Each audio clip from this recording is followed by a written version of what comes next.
नमस्कार, जोहार, जिंदाबाद साथियों। आप सभी क्रांतिकारी साथियों को क्रांतिकारी सलाम। आज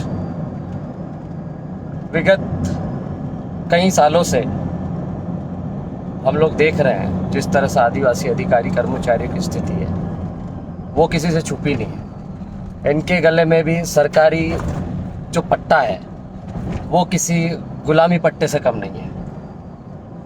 और आप सभी देख रहे हो कि जो वैचारिक मूवमेंट चला है वो कहीं ना कहीं वैचारिक क्रांतिकारी जो आगाज हुआ है वो कहीं ना कहीं युवाओं की वजह से ही आया है। सोशल मीडिया के माध्यम से आया। फेसबुक, व्हाट्सएप, ट्विटर, इनके जरिए लोग आपस में जुड़े और समाज के संगठन को मजबूत बनाने का काम कर रहे हैं। और देश के किसी भी कोने में यदि कई आवाज़ उठती है, किसी का भी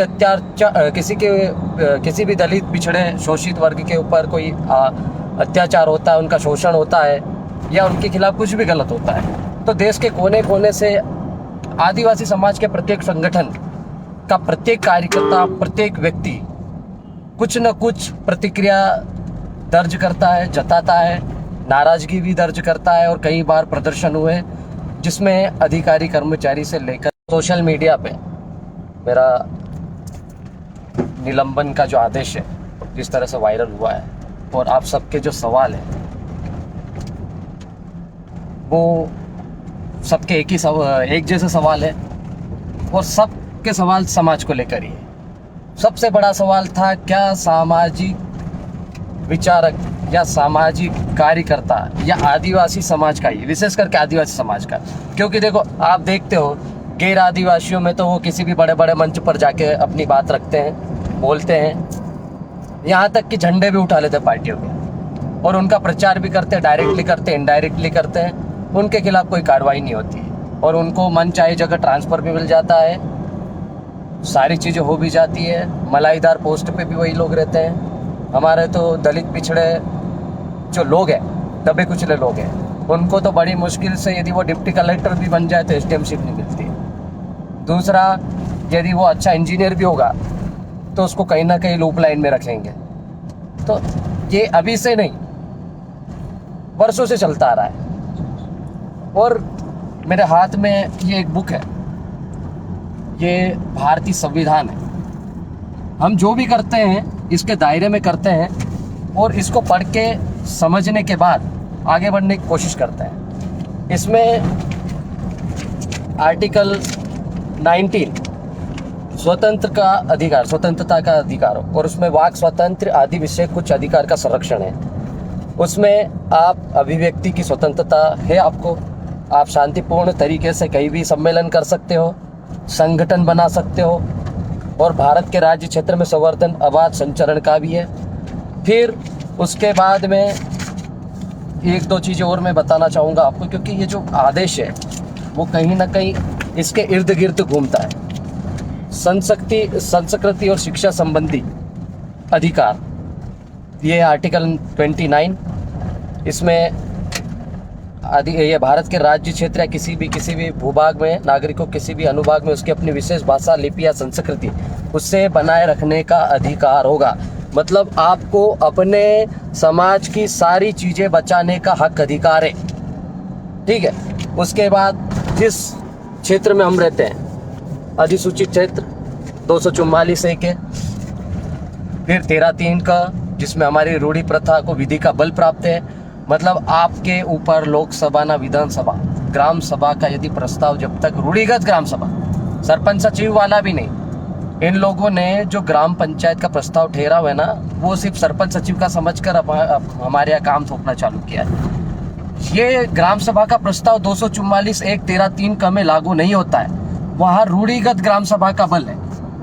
वहाँ रूढ़िगत ग्राम सभा मतलब वहाँ के जो पंच है, पटेल है, स्थानीय लोग हैं, उनको पावर है। यदि वो बैठकर ग्राम सभा का प्रस्ताव पारित कर दे कि हमारे यहाँ तो अपनी इच्छा अनुसार अपने ग्राम में ये सारी चीज़ें करवा सकते हैं, और उसके लिए गवर्नमेंट को भी बाध्य होना पड़ेगा, क्योंकि ये ग्राम सभा का जो पावर है वो माननीय दिलीप सिंह जी भूरिया, जो हमारे आदिवासियों के मतलब मसीहा की तरह माने जाते, पूजे जाते हैं, उनका ही कॉन्सेप्ट था पैसा एक्ट, और उसमें ये सारे प्रावधान भी किए गए थे।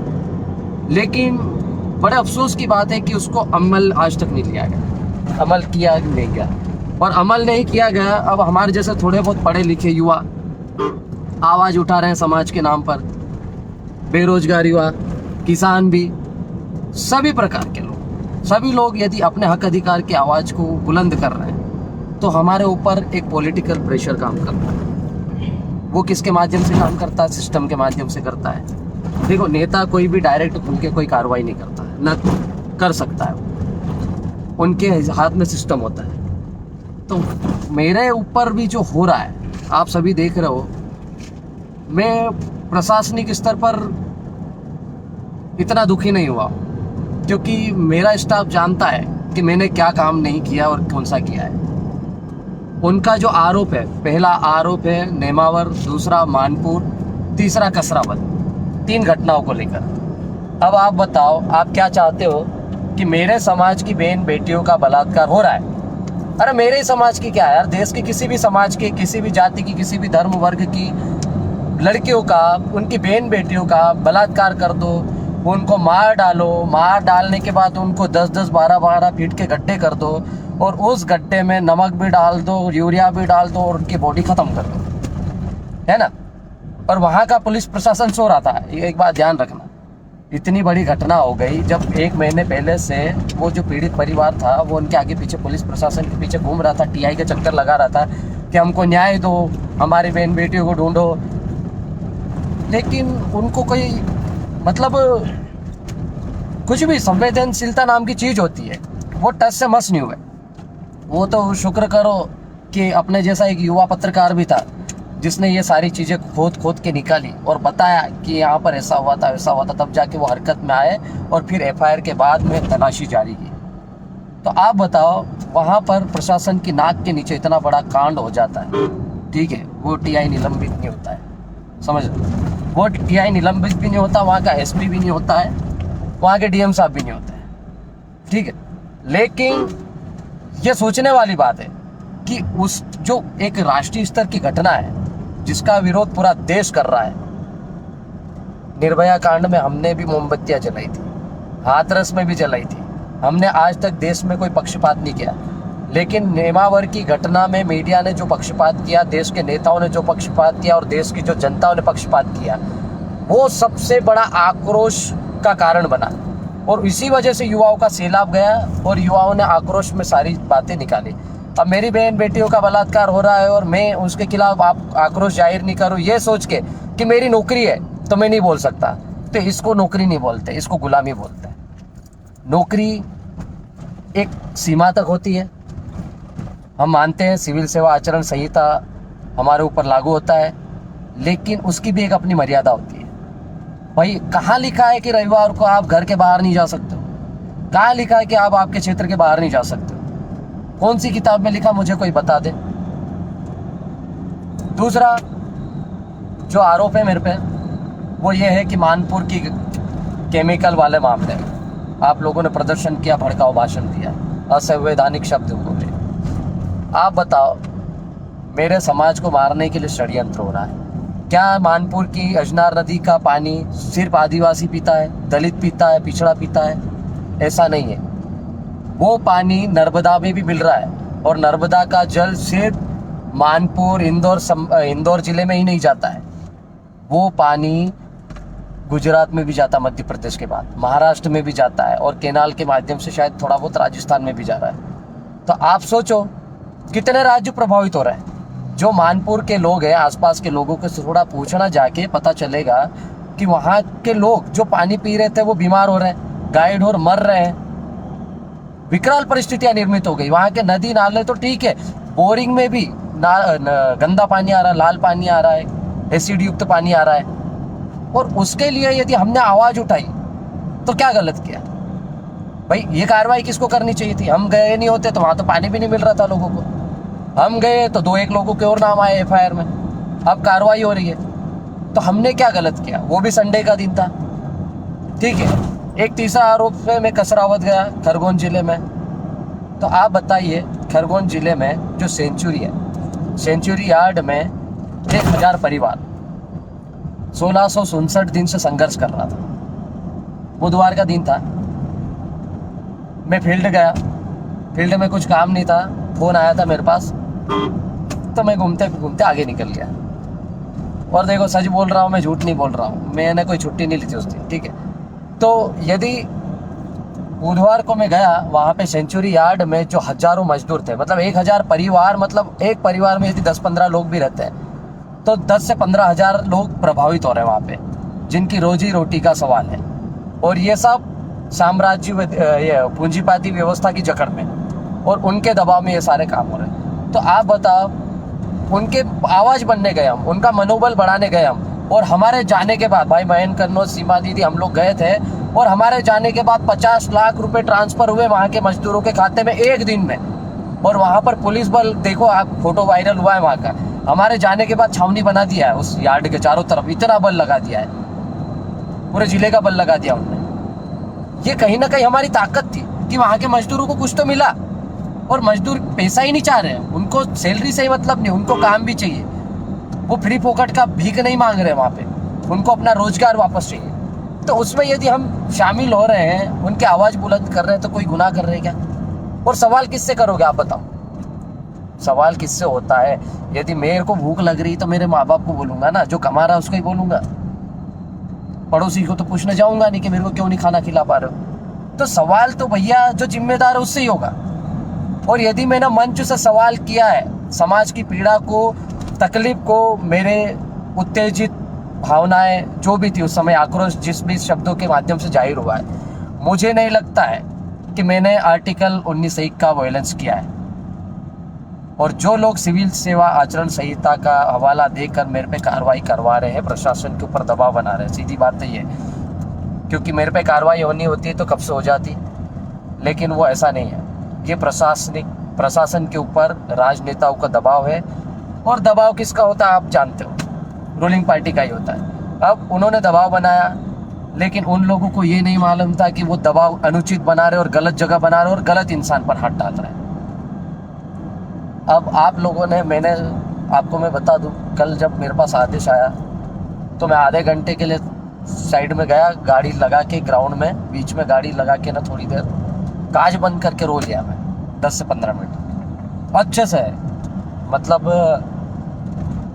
जितनी भी मेरी भावनाएं थी आंसुओं के माध्यम से मैंने निकाल दी, आक्रोश भी निकाल दिया, सारी चीज़ों भी। उसके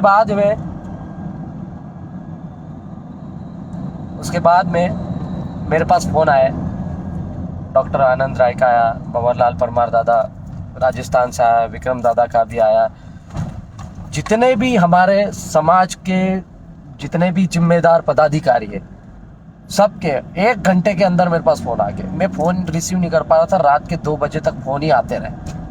रात के 2 बजे तक मैं बात ही करता रहा लोगों से, वेटिंग में फ़ोन आते रहे।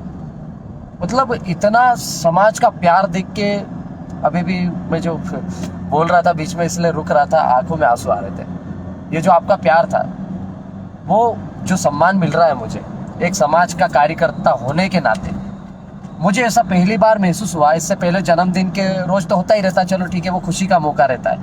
लेकिन कल जितने भी लड़के साथ में थे, हमारे अधिकारी कर्मचारी जो इमरजेंसी बैठक कर रहे थे मेरे लिए, वो सब हंस रहे थे और बोले कि हम हंसे कि इस ऐसे संकट की घड़ी में हंसे कि रोए। बोले ये जो माहौल बन गया है सोशल मीडिया पे मात्र 3 से 4 घंटे में, वो मेरे हिसाब से जो देश की दर्दनाक घटनाएं होती है उसी तरह था।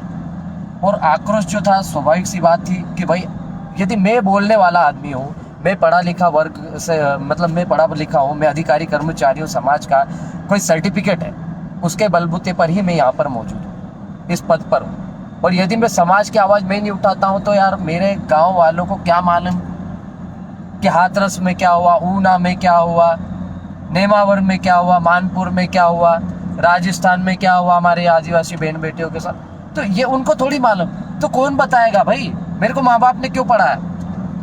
इसीलिए पढ़ाया ना कि मैं समाज की आवाज़ भी बुलंद कर सकूँ, अपने परिवार के साथ साथ में समाज को भी सशक्त कर सकूँ। और यही तो रिजर्वेशन है। रिजर्वेशन का मतलब ये प्रतिनिधित्व है समाज का, ये कोई भीख नहीं है। इसका मतलब ये आप समाज का प्रमाण पत्र लेके उस समाज का प्रतिनिधित्व कर रहे हो। तो मैं समाज का प्रतिनिधित्व कर रहा हूँ, डंके की चोट पर समाज की समस्याओं को मंच के माध्यम से रख रहा हूँ। तो भैया आप लोगों को तकलीफ क्यों हो रही? और तकलीफ हो रही तो ठीक है ना, थोड़ा झेलना सीखो, क्योंकि तकलीफ तो आप ही लोग दे रहे हो। आप झेलो, और आप झेल नहीं पा रहे हो तो आप लोग गलत करने की कोशिश कर रहे हो और गलत काम कर रहे हो। तो मैंने अभी बीच में भी बोला था, एक मीडिया ये फेसबुक पे लिखा था मैंने कि आपको न्यूटन के लॉ पढ़ने की ज़रूरत है। अब आप कितना दबाओगे? आप जिस चीज़ को दबाने की कोशिश कर रहे हो वो दुगनी रफ्तार से ही बाहर आएगी। और देख लिया आक्रोश, फेसबुक, ट्विटर, व्हाट्सएप में मैसेज ही नहीं पढ़ पा रहा हूँ। मैंने किसी को अभी तक रिप्लाई भी नहीं किया। मैंने बस स्क्रीनशॉट लिए और उनका स्टेटस इसलिए रखा कि यार उनको भी ऐसा लगना चाहिए कि नहीं, नितेश भाई पढ़ रहे हैं, देख रहे हैं, समझ रहे हैं उस चीज़ को। तो मैं सबके मैसेज पढ़ रहा हूँ, वो सारों के नहीं पढ़ पा रहा हूँ। लेकिन आपने जिस तरह से मेरा मनोबल बढ़ाया है, मैं डंके की चोट पर फिर से मैं उसी तरह से काम करूँगा। और मेरे को सस्पेंड किया, कोई दिक्कत नहीं, मुझे बर्खास्त कर दे, मुझे कोई गम नहीं। मैं पहले भी बोल चुका हूँ मंच के माध्यम से, अभी फिर बोल रहा हूँ, भाई बिरसा मुंडा ने चमड़िया उधड़वा ली, सर कटा दिया। टंटिया मामा भूखे प्यासे नंगे भूखे घूमते थे, आपको हजारों एकड़ जमीन दी। बाबा साहब का संघर्ष, उनके बच्चे मर गए, वो कफन तक नहीं दिला पाए उनको। ये मामूली बात है क्या? तो उसके संघर्ष के सामने आपका संघर्ष क्या है? एक सस्पेंशन क्या है बताओ आप? क्या है? आप जो भी हो समाज के बलबूते पे, उसके सर्टिफिकेट के बलबूते पे हो, तो समाज के नाम पर एकाधिक बार सस्पेंड भी हो जाओगे। ये मैं पहले भी बोल चुका हूँ, वो वीडियो भी शायद और ज़्यादा वायरल हो रहा है। तो सस्पेंड होना कोई बड़ी बात नहीं है, होगा, चलेगा। और मुझे खुशी हुई कि मैं समाज के नाम पर सस्पेंड हुआ। मेरा आदेश आपने पढ़ा, स्पष्ट उल्लेख है। और ये आदेश लेकर अभी हम लोग जा रहे हैं सुप्रीम कोर्ट के माननीय अच्छे वकील हैं, उनसे ही मुलाकात करने के लिए हम जा रहे हैं। डॉक्टर आनंद राय साहब ने बोला है हमको, पर अपॉइंटमेंट फिक्स हुई है। तो हम 2-4 लोग जा रहे हैं, अभी मैं नाम नहीं बताना चाहूँगा, लेकिन उसी चीज़ को लेकर जा रहे हैं। हम उसको कोर्ट में चैलेंज करेंगे, कोर्ट में चैलेंज करेंगे। और एक ऐसा जजमेंट आना चाहिए जिससे आदिवासी अधिकारी कर्मचारी, त्रिपुरा में आया, इससे पहले भी कई जजमेंट हुए हैं। तो भाई आप, मैं भी वनवासी कल्याण परिषद से निकला हूँ, शाखाओं से निकला हूँ, वहाँ कैसे कैसे अधिकारी कर्मचारी आके काम करते हैं मुझे पता है, मैं नाम नहीं लूँगा। लेकिन जब आप संघ कार्यालय में जा सकते हो, संघ के कार्यक्रम में जा सकते हो, तो एक अधिकारी कर्मचारी सामाजिक मूवमेंट में क्यों नहीं भाग ले सकता? ये सबसे बड़ा सवाल तो ये। हमने किसी पार्टी का प्रचार नहीं किया, किसी पार्टी का झंडा नहीं उठाया, किसी पार्टी के विरुद्ध नारे भी नहीं लगाए, ना किसी पार्टी के प्रचार के लिए वहाँ पर नारे लगाए। तो फिर आप कैसे कह सकते हो? किस आधार पर निलंबित कर रहे हो? तो ये निलंबन मुझे कोई दिक्कत नहीं, लेकिन समाज को इसलिए स्वीकार नहीं है कि आपने सामाजिक कार्यकर्ताओं को सामाजिक कार्य करने से रोकने के लिए चैलेंज किया है, उनकी आवाज़ को दबाने का काम किया है। और उसकी भड़ास सोशल मीडिया पे दिख रही है। गुजरात, महाराष्ट्र के सभी साथी कल आ रहे हैं और आदिवासी समाज अलीराजपुर की कल आपातकालीन बैठक हुई थी, मुझे अवगत कराया है। उन्होंने स्पष्ट कहा है कि हमको कोई मतलब नहीं, नितेश भाई आपके साथ है। और कल की कल कार्यक्रम होगा और जमकर प्रदर्शन होगा, जंगी प्रदर्शन होगा। 24 घंटे का अल्टीमेटम दिया उन्होंने सोशल मीडिया के माध्यम से, शायद एसडीएम साहब को भी दिया है, डीएम मैडम को भी दिया है। और हम भी चाहते हैं कि ऐसे ही कोई अप्रिय घटना ना हो, अप्रिय स्थिति ना निर्मित हो इस जिले में। मैं पहले ही बोल चुका था वरिष्ठ अधिकारी को कि सर मुझे मालूम है कि हम नेतृत्वकर्ता लोग हैं, जब हम दूसरों के लिए आंदोलन खड़ा कर सकते हैं तो नीतीश अलावा के लिए कोई कुछ भी कर सकता है। ये चीज़ मैंने कही थी। और ये आदिवासी समाज का मामला है, क्योंकि ये जो घटना है वो देश की सबसे बड़ी घटना है। ये अधिकारी कर्मचारी या बेरोजगार किसान, युवा, दलित, पिछड़ा वर्ग ही नहीं, इस देश का हर वो व्यक्ति जो जागरूक है, सब आहत हुए। और ऐसी घटनाओं के विरुद्ध हम लोगों ने यदि आवाज़ बुलंद की और आपने हमारी आवाज़ दबाने की कोशिश की, तो निश्चित रूप से न्यूटन का नियम आपको फिर समझ में आएगा, आप पढ़ोगे तो। और एक और शासन प्रशासन से भी मैं अपील करता हूं कि आपको यदि अनुसूचित क्षेत्रों में, अधिसूचित क्षेत्रों में किसी भी अधिकारी को नियुक्त करें तो कम से कम वो उस क्षेत्र के 5वीं अनुसूचित शेड्यूल एरिया के बारे में जरूर अध्ययन करें, ताकि वो वहाँ की भाषा शैली, उनके संरक्षण के हेतु यूएनओ के निर्देश और जो राइट्स है हमारे संविधान में, उसको लेकर संवेदनशील रहे, ताकि हमारे हक अधिकार का संरक्षण बना रहे, हम भी अपनी आवाज़ को बुलंद कर सके। बाकी और उससे ज़्यादा कुछ नहीं कहूँगा। बहुत सारे मैसेज चल रहे हैं कि रविवार को जोबट में शायद उग्र प्रदर्शन होगा, लेकिन मेरी आप सभी से अपील है कि आप शांतिपूर्ण तरीके से प्रदर्शन करें, क्योंकि हम संविधान को मानने वाले लोग हैं, संविधान का सम्मान करने वाले लोग हैं, और संविधान में हमें जो अधिकार मिले हम उसी अधिकार के तहत वहाँ पर शांतिप्रिय तरीके से शासन प्रशासन का जो भी आप मांग हो वो उनके समक्ष रखें। मांग रखने के बाद में हम जो भी विरोध प्रदर्शन करना चाहें वो उसी दायरे में रहकर करें। कोई भी गलत अप्रिय घटना नहीं होना चाहिए। बाकी आप सभी आए मेरे लिए, सोशल मीडिया पर आए, और मेरे लिए जिस तरह से आपने स्टेटस रखे, वीडियो जारी किए, वो मुझे लगता है आज तक मैंने मेरे CM PM के लिए भी नहीं देखा था, ऐसा लगा मुझे। तो इतना मनोबल मेरा आपने बढ़ाया, तो उसके लिए बहुत बहुत धन्यवाद। आप सभी को क्रांतिकारी सलाम। आप सभी कल आइए, कोई दिक्कत नहीं, शांतिप्रिय तरीके से इस आंदोलन में भाग लें। और यहाँ से एक ऐसा मैसेज जाना चाहिए दिल्ली तक कि आदिवासी अधिकारी कर्मचारी अपने हक अधिकार के लिए बोल सकता है। जब आदमी संघ की शाखाओं से बोल सकता है, दूसरे कार्यालयों से बोल सकता है, तो आदिवासी अधिकारी कर्मचारी क्यों ना अपने समाज के हक अधिकारों के संरक्षण के लिए, क्यों ना उनकी बहन बेटियों के खिलाफ हो रहे दुराचार के लिए अपनी आवाज़ उठाए। तो ऐसा एक मैसेज जाए, और यही मांग रहे हैं हमारी, और हम इस चीज़ को आगे तक ले जाएंगे। और एक जजमेंट ऐसा आना चाहिए ताकि भविष्य में हमारा अधिकारी भी खुलकर समाज के लिए आए। बस यही लड़ाई हमारी, बाकी कुछ नहीं। सस्पेंशन तो होते रहते हैं, लोग भ्रष्टाचार करके भी सस्पेंड होते हैं, कुछ ट्रैप होते हैं, और कुछ लोग बुरे काम करके भी फंसते हैं। लेकिन यदि मुझे आज गर्व हो रहा है तो बस इस बात के लिए हो रहा है कि मैं समाज के लिए कहीं ना कहीं सस्पेंड हुआ हूँ। और आप सबका प्यार मेरे साथ ऐसे ही बना रहे। बाकी लड़ेंगे, जीतेंगे, और दमदारी से आवाज़ बुलंद करेंगे। मैं नहीं डरता। आप सस्पेंशन तो मैंने पहले ही, मेरे 2 साल 3 साल पुराने भाषण आप देख लो, तो उसमें स्पष्ट मैंने बताया है। तो सस्पेंशन से मुझे कोई डर नहीं। आप मुझे बर्खास्त कर दे तो भी कोई डर नहीं।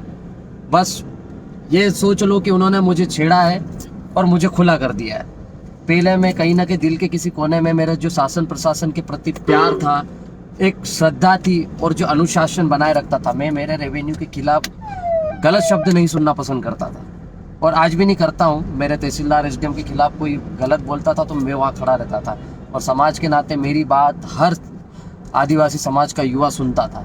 अभी वैक्सीनेशन को लेकर भी हमारे युवाओं ने जो काम किया वो किसी प्रशासन ने नहीं किया, बता दूं मैं आपको। हम यदि बैठक नहीं रखते और हम यदि आह्वान नहीं करते तो ये जो वैक्सीनेशन हुआ ना, वो इस प्रतिशत पर नहीं आता, और अलीराजपुर का नाम प्रदेश में नहीं जाता। तो इतना अच्छा काम किया हमारे युवाओं ने, तो वो सब कहीं ना कहीं हम सब की अच्छी ट्यूनिंग की वजह से हुआ है। तो आप सबका सहयोग, मार्गदर्शन ऐसा ही बना रहे। आप सबको बहुत बहुत धन्यवाद, और जोहार, जिंदाबाद, गुलगुलान जारी रहेगा।